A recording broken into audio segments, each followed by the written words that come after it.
Hari ini merupakan hari libur karena peringatan Isra Mi'raj 1447 Hijriah. Mengenang kejadian dan peristiwa 1448 lebih tahun yang lalu, karena Isra Mi'raj terjadi sebelum Nabi Muhammad hijrah dari Mekah ke Madinah. Isra artinya perjalanan, Mi'raj artinya naik, dan peristiwa tersebut melekat pada diri Nabi Muhammad, yaitu perjalanan Nabi Muhammad yang diperjalankan oleh Allah Subhanahu wa taala dari Masjidil Haram ke Masjidil Aqsa, dari Masjidil Aqsa ke Sidratul Muntaha. Atas peristiwa tersebut, karena terjadi dalam satu malam, menjadi ujian bagi umat kala itu. Ada yang membenarkan, ada yang mendustakan. Salah satu yang membenarkan adalah Abu Bakar Siddiq, dan sebagian kaum Quraisy mendustakannya. Tapi jemaah yang berbahagia, banyak yang membenarkan, karena pada saat terjadinya Isra Mi'raj, perjalanan dari Masjidil Haram ke Masjidil Aqsa, Nabi belum pernah berziarah, berkunjung ke Masjid Aqsa di Palestina. Tetapi ketika Nabi ditanya oleh pembesar-pembesar Quraisy bagaimana keadaan dan kondisi Masjid Aqsa, Nabi bisa menjelaskan secara detail meskipun belum pernah ke sana. Nabi bisa menggambarkan secara detail meskipun belum pernah ke sana. Maka orang-orang yang pernah berziarah atau berkunjung ke Palestina membenarkan tentang peristiwa Isra Mi'raj tersebut.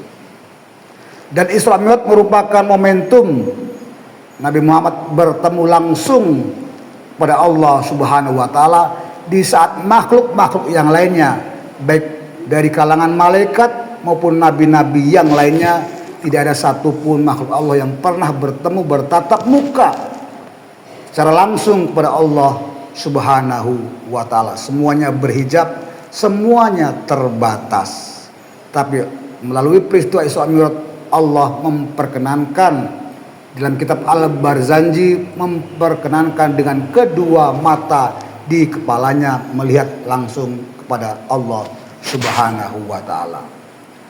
Dan yang paling terkenal dari peristiwa tersebut adalah peristiwa dipintahkannya ibadah sholat.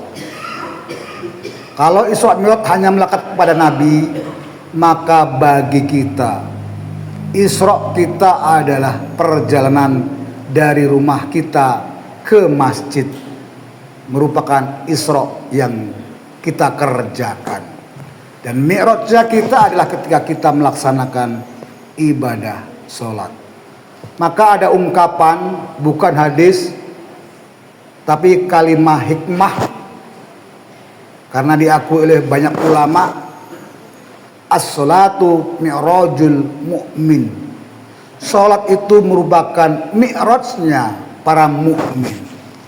Maka agar kita bisa melakoni, meskipun dalam keadaan yang berbeda, Isra Mi'rajnya kita adalah dari rumah kita melangkahkan kaki ke masjid, dan mi'rajnya kita adalah mengerjakan sholat.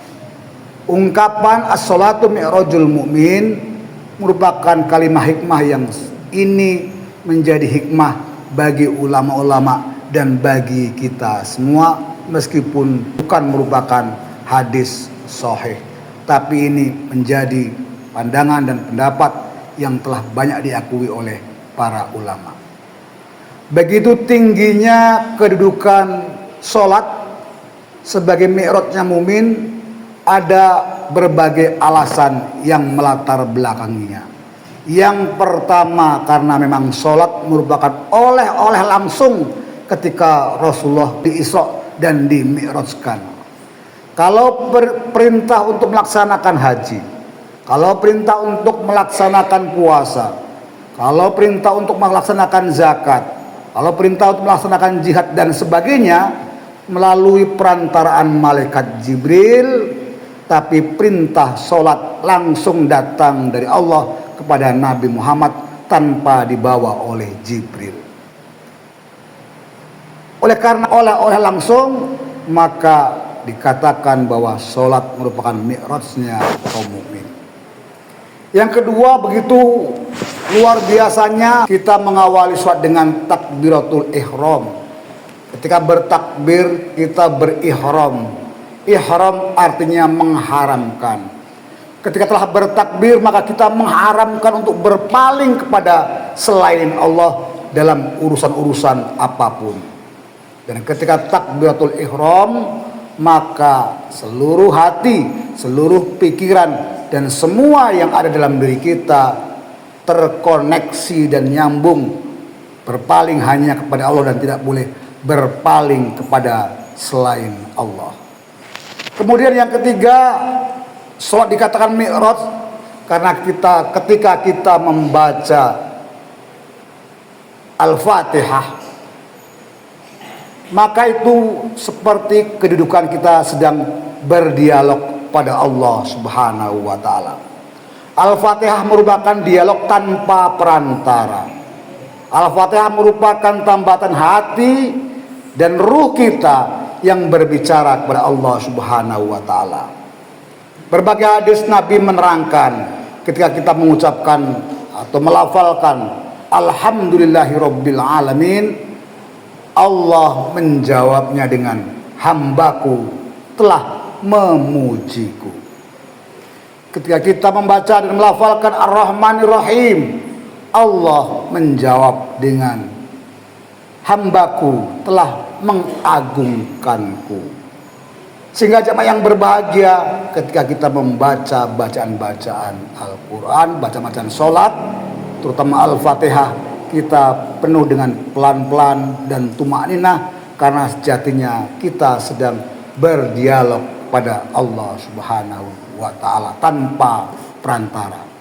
Kemudian jemaah yang berbahagia, sholat juga dikatakan sebagai mi'rajul mukmin adalah karena ketika kita sujud, maka saat muka kita tempelkan di tanah atau di bumi, sesungguhnya kita sedang melangitkan hati dan jiwa atau ruh kita.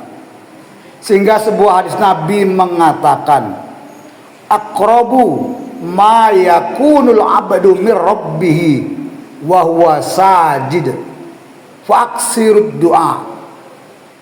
Sesungguhnya keadaan di mana hambaku yang paling terdekat kepada Tuhannya adalah ketika dia bersujud, maka perbanyaklah berdoa kala bersujud. Jemaah yang berbahagia, kedudukan sholat, kedudukan sujud dalam sholat itu merupakan kedudukan yang paling terdekat kita kepada Allah Subhanahu wa ta'ala. Mi'raj kita ke Sidratul Muntahanya adalah melalui sujud yang kita kerjakan. Kenapa? Karena sujud sejatinya kita sedang memi'rajkan hati dan ruh kita, meninggikan dan dekat kepada Allah Subhanahu wa ta'ala, seolah-olah kita berada di Sidratul Muntaha. Itulah diantara beberapa alasan mengapa sholat dikatakan sebagai mi'rajnya para mukmin, karena sesungguhnya saat itulah kita sedang berdialog dan dekat kepada Allah Subhanahu wa ta'ala. Sehingga jamaah yang berbahagia, dalam surat Al-Baqarah ayat 45 Allah berfirman, wasta'inu bis-sabri was-shalah wa innaha lakabiratun illa 'alal khashi'in. Meminta tolonglah kamu kepada Allah dengan sabar dan sholat, karena sesungguhnya sabar dan sholat adalah perkara yang berat kecuali bagi orang-orang yang khusyuk. Maka mari kita senantiasa menjadi orang yang khusyuk dalam pengertian tawadu, dalam pengertian dekat kepada Allah Subhanahu wa ta'ala, dalam pengertian takut kepada Allah Subhanahu wa ta'ala, dalam pengertian penuh harap kepada Allah Subhanahu wa ta'ala, sehingga kita bisa menjadikan sabar dan sholat sarana kita meminta pertolongan kepada Allah Subhanahu wa ta'ala. Tak perlu takut atas kebaikan yang kita kerjakan diganggu oleh orang lain. Tak perlu takut atas kebaikan yang kita jalankan dihalangi oleh orang lain. Pertolongan yang kita minta, harapan yang kita minta hanya kepada Allah Subhanahu wa taala, tentunya melalui sholat yang kita kerjakan. Sholat akan membentuk pribadi dan diri kita menjadi orang yang sangat dekat dan hanya bergantung kepada Allah Subhanahu wa taala tanpa bergantung dan atau tergantung dengan sesama hamba yang lainnya. Semoga kita bisa menjadi hamba-hamba yang senantiasa Isra, yaitu berjalan di muka bumi untuk memenuhi panggilan-panggilan Allah dan bermi'raj, yaitu mendekatkan diri kepada Allah Subhanahu wa taala melalui doa-doa atau salat yang kita kerjakan. Amin ya rabbal alamin.